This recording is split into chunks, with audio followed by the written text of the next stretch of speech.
Good morning, everyone. It is now 9 o'clock. I'd like to welcome everyone to this month's episode of the Industry Hour.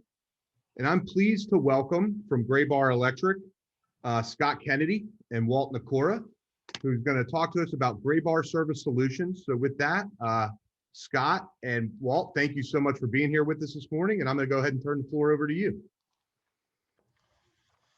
Good morning, everyone. Those of you that I don't know, Scott Kennedy, Director of Sales for Graybar for Philadelphia and New York, essentially. I'm a 23-year employee. I actually started in Philadelphia, grew up in Philadelphia, but I've had the good fortune to work in a couple of different markets for us, including Washington, D.C. and New York. And Walt, who's with me, my trusty counterpart, industry vet, but with us 7 years, Walt? 7 years. 7 years. So, and Walt's our area manager for Philadelphia and Newcastle. So with that, I'll get the presentation on the screen. So I'll start by saying that I promised both Jeff and Jay that this wouldn't be a Graybar commercial. You know, this presentation has, you know, is very tied to our overriding message at most NECA national conventions. You know, it's what our booth is typically centered around. It's you know, it's a message we drive with chapters across the country.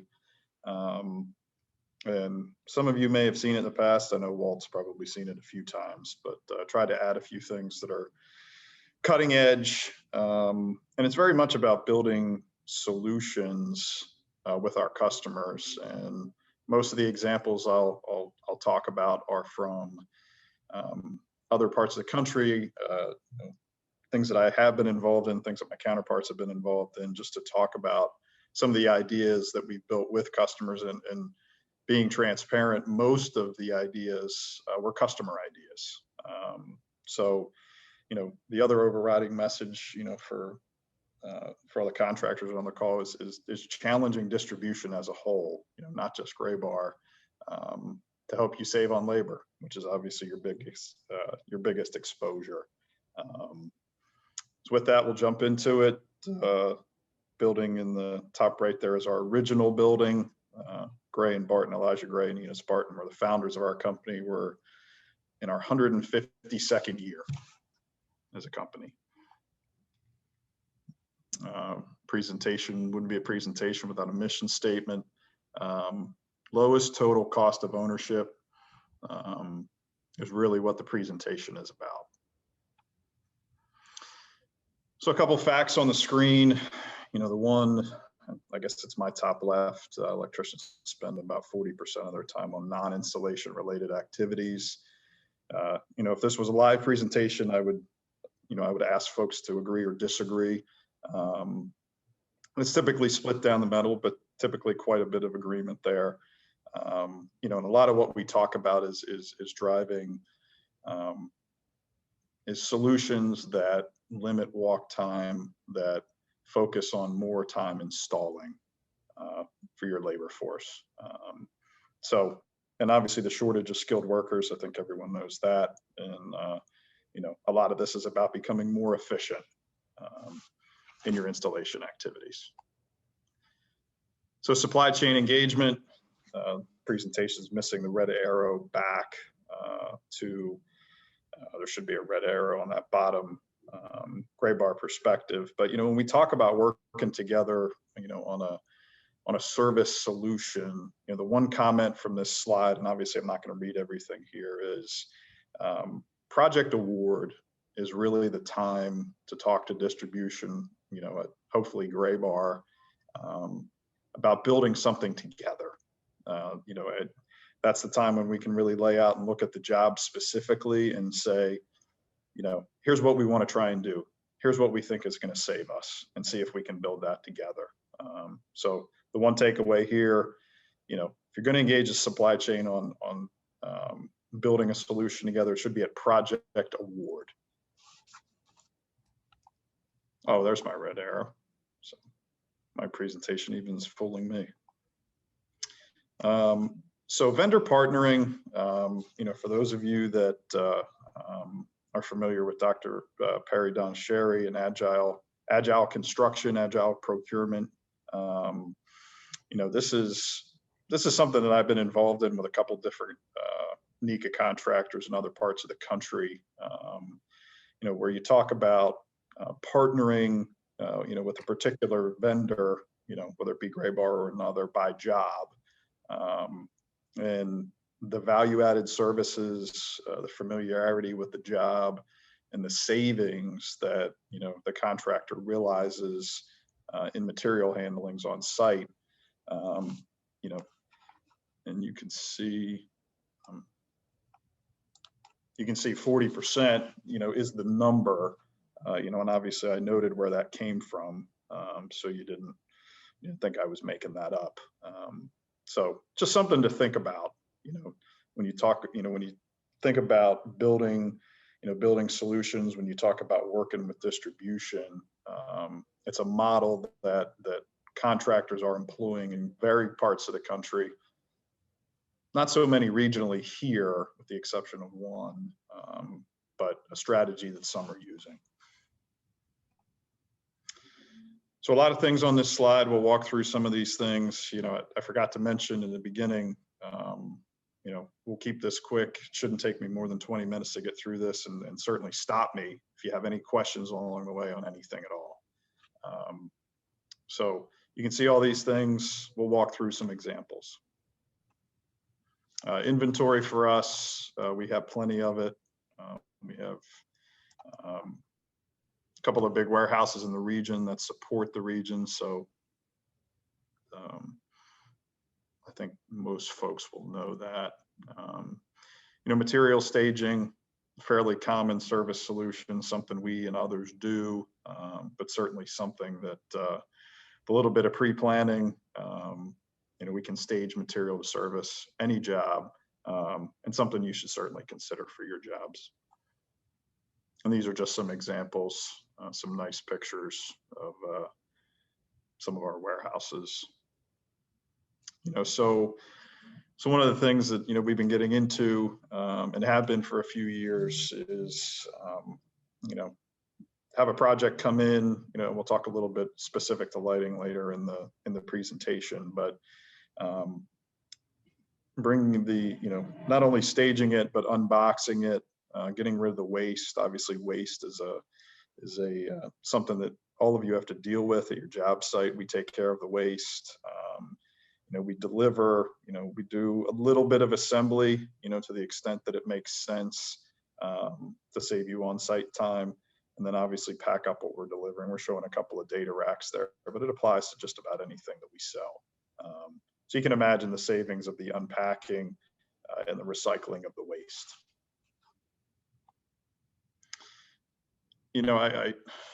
I put the kitting slide in here because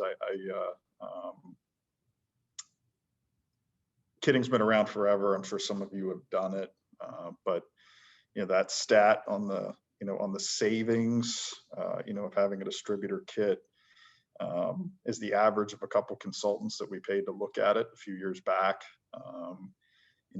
And throw a couple pictures in here. These are actually live. There's a live example from a job down in Charlotte, North Carolina. Contractor came to us and said, I have a job. It was a high-rise residential job. I'd like you to, buy unit, put material in these laundry bins, and he actually provided the laundry bins, obviously a wheeled vehicle, and stack the material from top to bottom with what I'm going to use first on the top to what I'm going to use last on the bottom.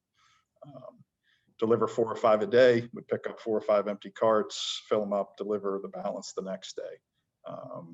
So again, customer idea, that they brought to us, and we built with him.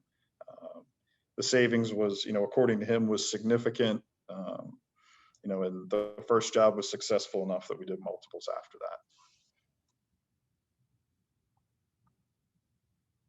that. Wire and cable management,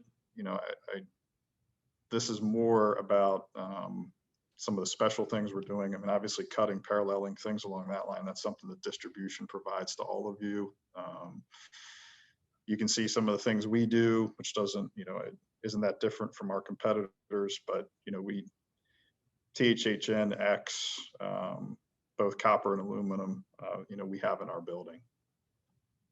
But the real thing I wanted to cover on this slide was, you can see in the bottom center, there's some cable being pulled off of a Graybar stake body.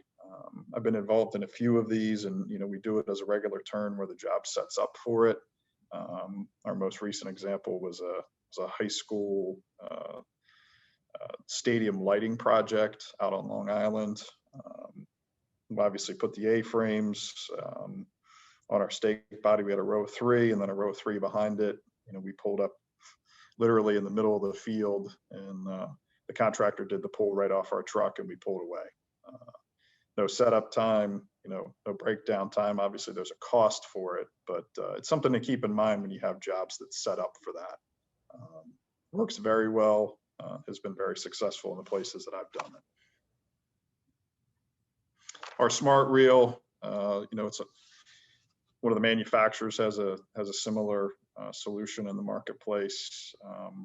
This is obviously alleviates the number of men required to do a wire pull. You can see some of the stats. We have a lot of YouTube videos that I'm not going to show you, but you're welcome to go and look at. And obviously we'll do some old way, new way type scenarios. Obviously the old way with the jack stands and a piece of galv, and then obviously one person pushing a large reel feeder wire to where it's going to be pulled. A couple different combinations. Obviously the narrow axle for certain door sizes, and you can see the flanges work on both metal compartment reels and wood reels, depending on the requirements.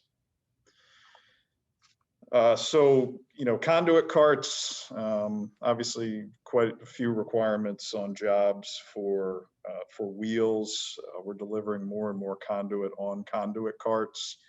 Had a contractor ask us if we could deliver a master of 4-inch on the conduit cart on the left, shrink wrap a handful of strut and all associated connectors on top of that, so they could crane it up to the 4th floor. Again, customer idea, and worked out very well. We put it together, made sure it was shrink wrap real tight to be craned, craned it right off our stake body up to the 4th floor, and did it over the course of 2 weeks on an every other day basis. So again, contractor idea. From a job cart perspective, multiple varieties. The one on the bottom left is very much our go-to. Had a couple of different scenarios there, where we've put them on site, and we've delivered material that got to those job carts. We've delivered them full. The material was utilized, and we redelivered full carts there. Full replacement carts, I should say. So you can see there's a little cutout at the top. You can put some conduit in it, although a master bundle makes it awkward to move around. The job cart on the top left, customer idea, again, developed with a customer. It's showing data cable there, but we have had customers that have used circuit size wire and pulled in a similar fashion. And we've also done solid wall. Obviously, copper is very expensive these days, so no one could see what was in that cart to alleviate theft. Some people feel it's a better solution versus the wire tree, which obviously has to be locked up each night. The security is already there in these. So customer idea that we've adapted to use a couple different ways. And you can see a full job cart there, typical setup, bulk storage on the bottom, smaller hardware on the top. We've had some customers that have, we've put a laminated card on the side, so they know exactly what's in there. and it makes reordering very easy. Again, customer ideas on how to adjust and adapt to make it work for them. And you can see multiple examples of things that we've done here, multiple carts that we've used. You see the fixture cart. We'll talk about that in a minute. Bottom right center of my screen, I would call it a palletainer. Again, another customer idea that was generated. Customer asked us to fill that up with all the conduit connectors and hanging hardware for a particular floor where they were doing running a host of conduit. We delivered 4 of them full in that palletainer. They did their work and gave us the palletainers back. So, but they couldn't do a job cart. Job cart didn't make sense. Limited space. So the company we work with helped us develop that palletainer, which does have a lockable top. Fixture carts becoming more and more common to service lighting packages, out of our building. That cart that's shown there is the first iteration of the carts, kind of, a wood box on wheels. You can see the eyelets. It has, we use bungee cords to hold those in there, put cardboard in between the fixtures. Obviously, you're saving on waste. We're also dealing with damage. If there's concealed damage, we're dealing with that with the factory before it gets to the site. A couple different varieties here. One's on the right there, we call baker's racks. Had a host of jobs where we've done that. Learned a few lessons along the way about securing those in our truck and making sure that they get to the site unscathed, and that we turn them facing up versus facing down. So obviously we learn along the way too, but we have the benefit of all our counterparts across the country to learn lessons from. So old way, new way. I'm sure the picture on the left is familiar to a lot of you. How fixtures come to you. You can see some of the fixtures on the bottom look damaged, potentially, but you can see on the right they're broken down. We've also learned a lesson that smaller fixtures, especially hi-hats, not the best plan to unbox. Trim rings and hardware get away from us.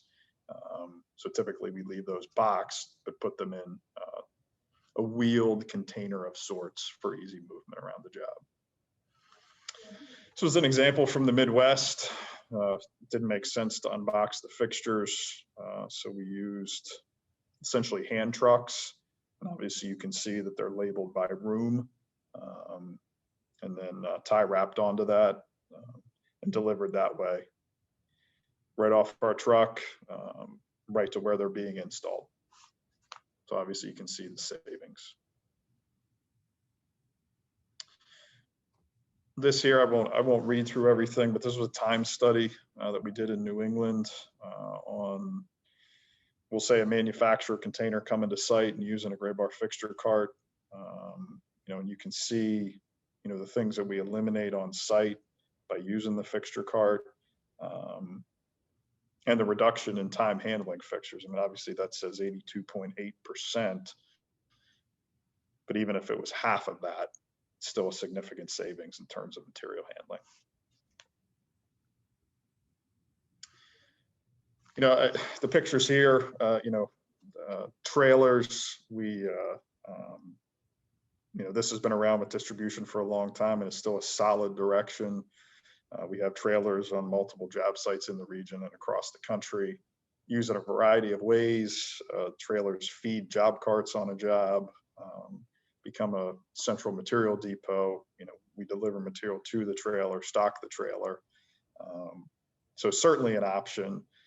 A contractor down south asked us, it was doing a high-rise commercial office building, and he said, listen, he said, every time you guys make a delivery, he said, I don't want to have to walk across this huge job site. This was the foreman, to meet you, review the delivery, and sign for it. And we said, okay, well, what do you recommend? He said, well, let's put a palletainer on site or a Connex, and I'll give you a key to it. You make the delivery, you take a picture of it, you text it to me. and I'll come and get it when it makes sense for me. Again, his idea, not our idea, but obviously saved him a lot of time on that job and kept him focused on what he was doing versus coming to receive our delivery. And that was kind of the direction of that job. They worked with us and they wanted us to eliminate the number of deliveries that came to the job, because obviously receiving time is a big expense. So I think by the end of that job, and it was a fairly large job, we were delivering 2 days a week and 2 days a week only. We got to that point. Now, obviously we had some emergencies along the way, but over the course of a 3-year project, there was significant savings in terms of limiting the deliveries. So again, it can be simple too. It doesn't have to be a trailer on site and, a lot of different things like that. The simple things save a lot of labor as well. Again, just some pictures of different trailers on different job sites, multiple varieties, multiple sizes based on job site dynamics. Supply chain waste walk. This is something that I would put out to anybody on the call. We do no cost job site visits where we'll walk the job, talk to the foreman and the project manager about, what are your pain points? Where does material get delivered? A whole host of questions, and kind of give a 1-page report back of recommendations on where we think there could be some efficiencies. This is something I've done and I'm more than willing to do for anyone on the call that has interest. I keep a pair of steel toes and high vis and hard hat in my car, so I'm more than willing to come and walk the job and see where we can help you, or at least give you recommendations on what you can do. And most of the time it's things you already know. It's just put into a 1-page, I'll call it a report back that you can review. A couple last slides here. We put together panels in our Carteret, New Jersey warehouse. So obviously, if you're in quick need of a handful of panels, give us the panel schedules. We're certified by Square D. We're a Square D premier distributor to put the breakers in and ship those out to you. We focus pretty heavily on our inventory to make sure we have the proper inventory to service it in a quick turnaround versus going from the factory. So something we've been doing for a few years now. I'm sure most of you have had requests on the QR code side of things to label and embed information. Something we're doing on a more regular turn. A lot of customers request. So if you have a job that requires it or a job that makes sense to QR code some of the items going out, whether it be a fixture, some of the manufacturers are doing this too. We would obviously supplement where the manufacturers aren't doing it and you need it. But again, something that the general, the community, the business community is asking us for, and something we're adapting and providing. And that's pretty much it. I would leave you with 2 thoughts. If you want to talk about building something together, it does not have to be a large project. I would actually advise any of the contractors on the call to start small. Start with a smaller job, build a solution together, work out the bugs, get used to each other, and then replicate that solution, to a larger project. Each project is different, and we've had some success with some contractors, again across the country, and where we've started small and built up, we found the most success. And most times when we build a solution together, we're building a second and a third and a fourth solution together. And my last comment would be, obviously the goal is to drive labor savings for you, because it's your biggest exposure. And with that, 24 minutes, so a little over the 20 minutes I promised Jeff. But any questions?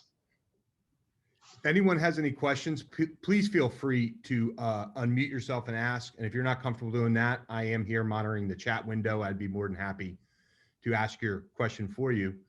Scott, I have a question. Well, maybe some of them are thinking of some questions on your fixture delivery system. Do those fixtures come lamped?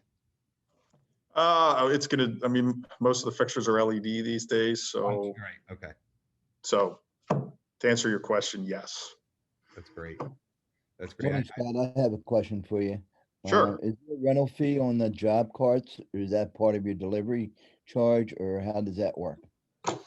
The rental fee on the job carts, typically we'll do a weekly or a monthly rental fee on the carts. It's fairly modest, depending on how long you're going to need them and how many. So I would tell you that the cost would vary, but it would be a weekly or monthly fee. Okay, thank you. Anything else? Scott, what's the best way for folks to get in touch with you if they would like to inquire more about this? Email, cell phone. I'd be happy to provide my contact information. You know, Walt and I talk just about every day, unfortunately for Walt. So you can reach out to Walt as well. You know, we have, I mean, a lot of times I'll lead the effort on any new solutions we're going to build, but we have a handful of people on staff that are certified as well. So, but yeah, either one of us, and Jay, you have my contact information, but I'm happy to send it to anybody. So. Absolutely. I'd be more than happy to share that with anybody that calls. The QR system, what type of lag time is there to develop that? I would assume on the slide there, I was reading kind of quickly, but there's a lot of information that goes under that QR code where it's being installed, what the components are. What type of time frame does that take to set that sort of solution up?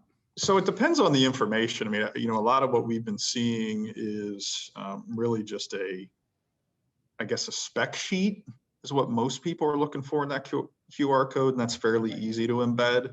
If you start talking about, you know, a room location and other things along that line, all simple information, Jay, but, you know, something that needs to be provided to us to embed in the QR code. And you would think it would be really complicated. It seems complicated to me, but, you know, the people that do it on our side make it seem very simple. I think that's a great thing. It really cleans up the whole situation. I think that's a wonderful solution. I would suspect most manufacturers will be providing QR codes. I mean, switchgear, most of the switchgear manufacturers do it already. I would suspect that that's going to be the norm here in the next couple of years, coming out of the manufacturer. So that's great. Does anyone else have any questions for Scott or Walt? All right. Well, if I get any questions, I'll be sure to pass that along to you, gentlemen. And awesome. Really appreciate you taking time out of your day to share some of your industry knowledge with us. And we certainly appreciate the friendship and partnership that Graybar not only has with NECA, but with the Penn-Del-Jersey Chapter. You guys have been a great partner to work with, and we certainly appreciate you.